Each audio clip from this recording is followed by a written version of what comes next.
Today's day 3, super quick day. I'm not even gonna thread the lav mic into my shirt. I'll give these their final oil. So I am going a little bit heavier today, just because today's the last oil day, and they've already had a little bit of oil, and so a little bit heavier on the last day. We'll let them sit overnight. We'll let that really that oil penetrate.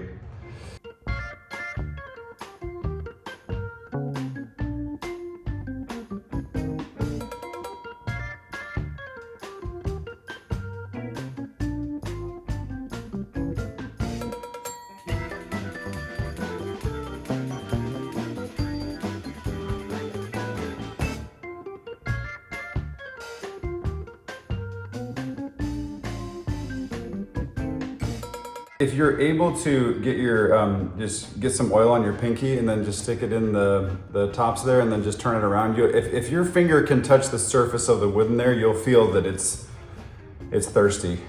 And then I think that should do it. And then tomorrow we'll install the bag. Come on, get in there. All right, I think we're ready to party.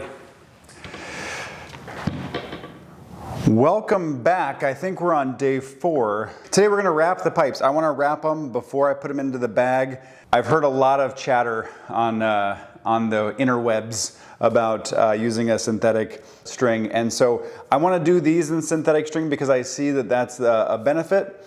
So I bought some on Amazon, 2 different thicknesses. The thinner one is this one here. This is 0.45 millimeters, and this is pretty much the same thickness as your traditional black wax temp, 0.45.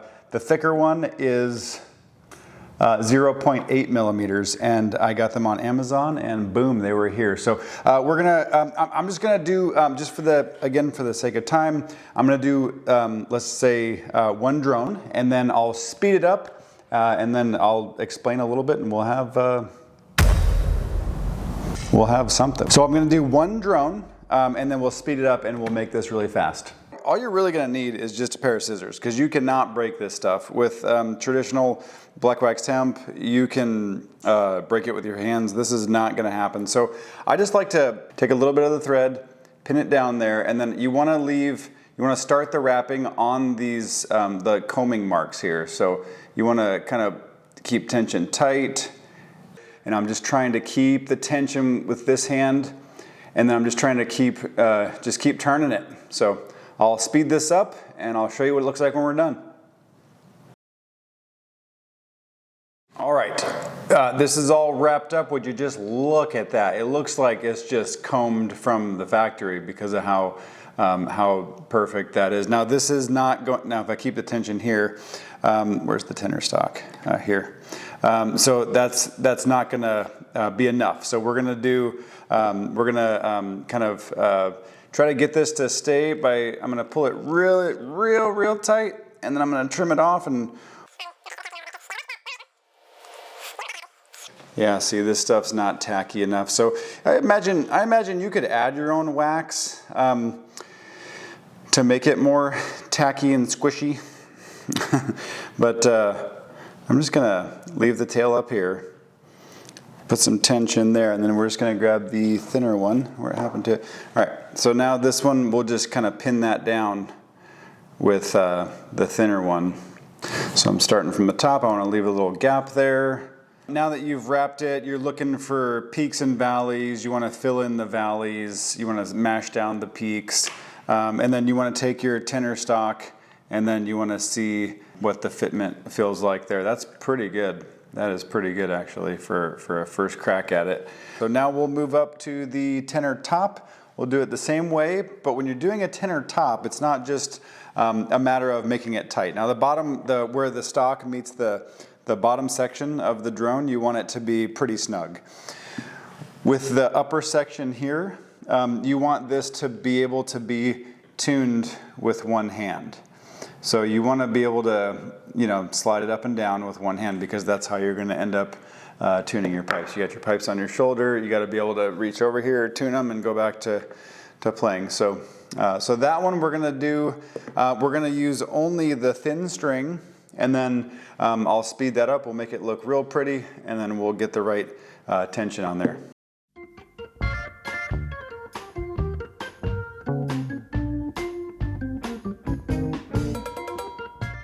Click that subscribe button and visit azpiper.com if you want to be a better bagpiper.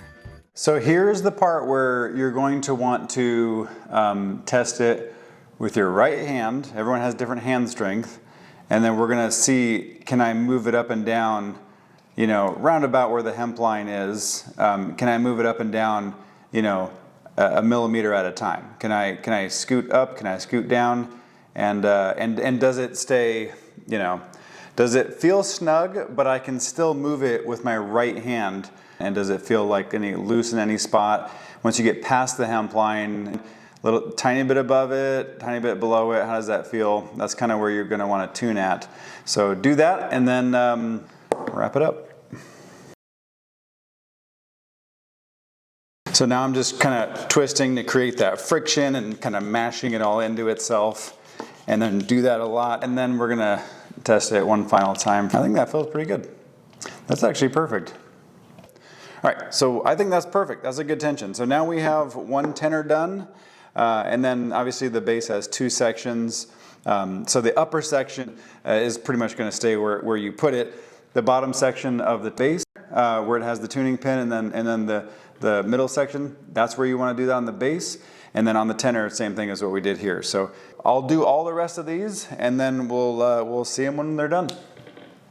So I did all the stocks. Or all the joints. I did the blowpipe. I'm not a real big fan of these old school rubber flappers. There's just so much more out there, like the little Mac valve, and then the Moose valve, which is the one I use.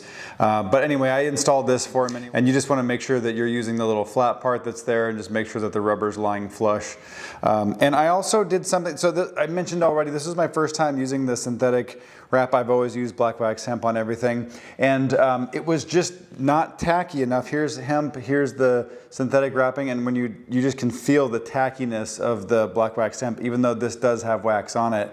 But there's just nothing, in my opinion, that's as mushy and sticks to itself as the black wax hemp. So they both have their pros and cons, I guess. So I just could not get this wrapping to like stay together. When I would release tension or snip it off, it would just unravel like a spring. So my solution was to do all of them in synthetic wrapping, and then just take a piece of hemp and finish it off. And the hemp kind of just stuck to itself and acted like a little band that held everything together. So final thing to explain today is that if you're doing this at home and you disassemble this and you're new to bagpiping, bass drone is your longest stock. Tenors are the next longest, and they're the same. The next one down the line, that is the chanter stock. And then the blowpipe is the shortest. So next step, I won't have time to do it today. We'll do it tomorrow. We'll install all this into the bag, and it'll start to look like a bagpipe. We'll see you then. I lost track of what day it is, but that's not what's important. What's important is today we are installing the bag, and I chose the Ross bag system. It's my personal favorite. It's the one I recommend to my students. There's other great bags out there. Bannatyne makes a great bag. And I already did these other stocks. The stocks are so easy to install. You don't need anything. Anything that doesn't come with it. It comes with hose clamps. All you need is a screwdriver. And once the stocks are all installed, we're just going to take the hoses, we're going to stick them in the bottom and turn them. I mean, don't turn them like a psychopath until the darn thing breaks, but I mean, just turn it and it's tight, and then we're good to go. So I'll show you how to do that. The chanter stock, I'm going to show you my secret weapon. This secret weapon does not come with the Ross bag system, so I'll show you what that looks like. And so to do the drones and the blowpipe, super easy. All you do is you just take the stock, put it in. You can pull on it a little bit. I like to just press it down against the table. It doesn't. You're not pressing it, that hard. I mean, it just goes down. You don't want to go down too far where that groove for tying in, you don't want to go down to there. So you want the rubber to be above, most definitely want it to be above where that groove is at. So we're just pressing it down, and which it is. I mean, that's, you can kind of see it actually. It's probably not going to show up on camera, but you can see the groove where the old tie-in was at. And if you need to balance it out, it backs out if you need to. But you're just gonna pop those in, and that's what it's gonna look like. There are various ways that you can tie in a chanter stock. I assume you could just take the stock, put it in, put the hose clamp on, done. I've heard of other methods. This is just my personal favorite method. I use this personally. And I'm hiding it behind my coffee cup. Here it is. This is the stuff. Scotch 2228. We'll show it up here on the above cam. And you can do a Google search, Amazon, whatever. I don't know where you get this. I don't even know. I think I got this at Lowe's, to be honest. I just cut a little bit off just to show you. Here's what it looks like. It's when you peel the layer off, it's not the stickiest tape in the world. One side is more tacky than the other. You can see my thumb sticking to it, but it's not like this crazy sticky thing. The magic happens when you start stretching it. So I'm just going to demonstrate with this little sample, and I'm going to get rid of the sample, and then I'll do it properly. But like into the groove, what I like to do is I just like to take the tacky side and then just kind of pin it down. And this stuff here, I want to show you real quick on camera how this stuff stretches. So here it is. It's probably 1.5 inches. And then when it stretches, it goes for a long time. And it turns kind of a light gray. It'll eventually break, and that's what you want. That's how you want to kind of finish it off, is to break it and press it into itself. But man, does this stuff stick to itself. It just fuses to itself. And it's so squishy, like it's so like pliable that if you take your fingernail and just press your fingernail in there, it leaves like a fingernail mark. I mean, this is some thick, squishy stuff. Sticks really well, but comes off easy too. I mean, if this was in the groove and around the chanter stock, and then you were taking your bag off to redo it, and like what I did here, I mean, it would just, you'd have to use a knife or whatever, but cut it, peel it, it comes off. I mean, it's amazing stuff. So I don't know why they don't include this anymore, but I have a little stockpile. I'll show you how to do it on the chanter stock. Again, maybe unnecessary, but I love it. It works great, and it makes me happy. So that's the thing there. All right, so I'm probably gonna be showing you this on the above camera here, but I'll talk you through it. So we're going to, it has been a while. I don't remember how much it is, but we're gonna do 2 separate layers. I'm gonna say, right about there looks good. Let's say the length of the chanter stock. How about that? I honestly didn't even plan for that. This is just good morning for me. This is a good morning. So I'm gonna take the tacky side down, okay? The other side is kind of tacky, but you'll get the idea if you end up using this stuff. I'm just gonna kind of fold it, and then I'm gonna pin it down here into the groove, and then I'm wanting it to stretch with me, to roll with me. So here we go. It's turning light gray. It's staying in the groove. And when I think that that's enough, I'm just gonna kind of press it in, and I'm seeing, is it level with the wood on either side here. Break it off by pulling, just grip it and just pull it tight, and don't let it have any more tension, and it just snaps off. All right, and once we've got that ring all packed into that groove where the tie-in used to be, we're just gonna take some electrical tape. I actually don't know if this is technically electrical tape. They used to give you a roll of this tape when you used to buy a Ross bag, and now they don't give you a roll anymore. I don't know why. But yeah, I'm just gonna take this tape and I'm just gonna wrap it around and make it kind of as smooth as I can right here. So we'll wrap that around a couple times. We'll snip that off. So we will just run that, we'll run the chanter stock into the bag, and then we'll pull it down, and then we'll put a hose clamp on it, and that should do the trick. You're probably not going to be able to feel where that groove was in here, because it's all kind of packed in. It's just this lump. So you're just going to kind of imagine, if you can see, pull your chanter stock down. If you want to angle it, you want to drop it down to where it works for you. But I'm just going to kind of eyeball this, and you can use the combing lines on and in fact on all these you can use the combing lines to kind of line it up, so it's not like at an angle. Before we put the hose clamp on, we're going to take this little rubber ring that they give you, and we're going to slide that on, and then we're going to put the hose clamp on top. I'll speed this up so that you don't have to watch me struggle with this band. Snap. I'm just going to tighten it down, yeah, that's about where you want it to be. But that band that I put on is supposed to protect the suede from getting nicked or cut or anything. So we'll just tighten the hose clamp down. The chanter stock is installed. I can tell that is a good fit. Now they gave us 4 more hose clamps, so we're going to put 1, 2, 3, 4. I'll speed that up, make it real quick.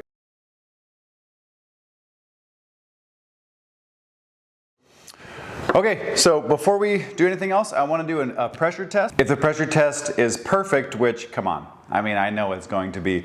If it's perfect, we're going to wrap up the hose clamps with some tape. It's not necessary, but I personally do that because I don't love these sharp edges on these hose clamps rubbing up against my bag cover and putting a hole in it, which ask me how I know that that's what that does there. So I like to wrap these up. It covers up the sharp edges, and then we'll go to the next step. But first, pressure test. You should have 2 sets of corks, 1 for the tops of the drones, 1 for the tops of the stocks. I put them all in put the 3 in the drones, 1 in the chanter. I want to lubricate this zipper real quick to add to the air tightness and slipperiness of this zipper. We'll close it up, and then I have a nice handy McClanathan Bagpipes towel here. We'll wipe the zipper, we'll open, we'll shut. So the zipper's good. So I put the blowpipe in, corks are in. We're just gonna do a pressure test. Here we go. All right, blow it up as hard as you can, really. And then we are going to give it a wee listen. We're going to listen. So I'm not putting pressure on it, I'm just trying to listen. I don't hear anything. I didn't think I would. And not only do I not hear anything, I mean, it's staying tight. We're looking for something noticeable that we're like, oh my gosh, there is something wrong with the bag, the valve, the corks, the tie-in, the zipper, you know, where these seams are, something of that sort is what we're looking for. And that's the case whether you're testing an old bag or a new bag or whatever. So this one passes the test. All right, next step is to take the end of it here, run it all the way to the longest hose, the longest hose, run it all the way to the chanter. You're gonna get that nice zipper lubricant all over your arm hair, which is really cool. Find that, actually, you know what? I didn't get the right tension. If you forgot to get the right tension to begin with, you can just use the opening to the chanter because, so to get the right tension, you just want it to grip a little bit. So if I put it in there right now and start twisting it, it's not gonna do anything. So I just need a little tension to begin with. That's the right tension. All right, so now I know that's the right tension to begin, and then once I get it in its seat, I'm gonna start turning it clockwise, I think? Clockwise. All right, here we go. Just turn it till it's snug, it'll stay. So chanter, and then all 3 of these hoses are the same length, so it doesn't really matter which one you do here.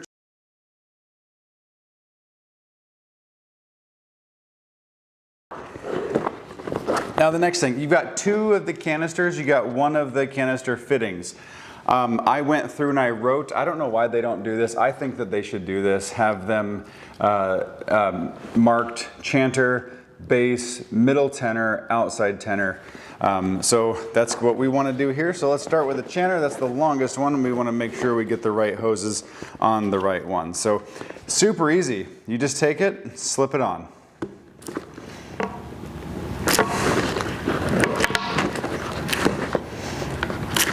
And then compress, you just want to scoot it down until it comes close to that color band. Okay, and then the base.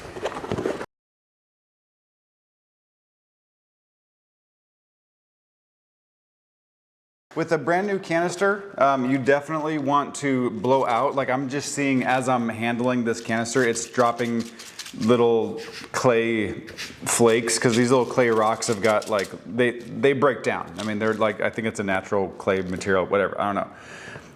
But the point is, it's dusty, it's dirty, so you just want to blow it out. Just put your mouth around that and blow it out.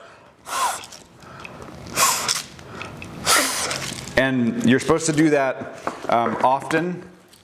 Once the little, I don't know what you call that, the plate is installed, you just slide it on like a train track. And I give it a little tap, and then right inside, zip it up. Thank you for watching, and heck, thank you for sticking through all the way to the end. You learned a lot in just under a half an hour. If you are new to bagpiping and want to learn all kinds of awesome tips and tricks, Wheaton is your guy. Reach out to him on his website, which is azpiper.com. See you next time.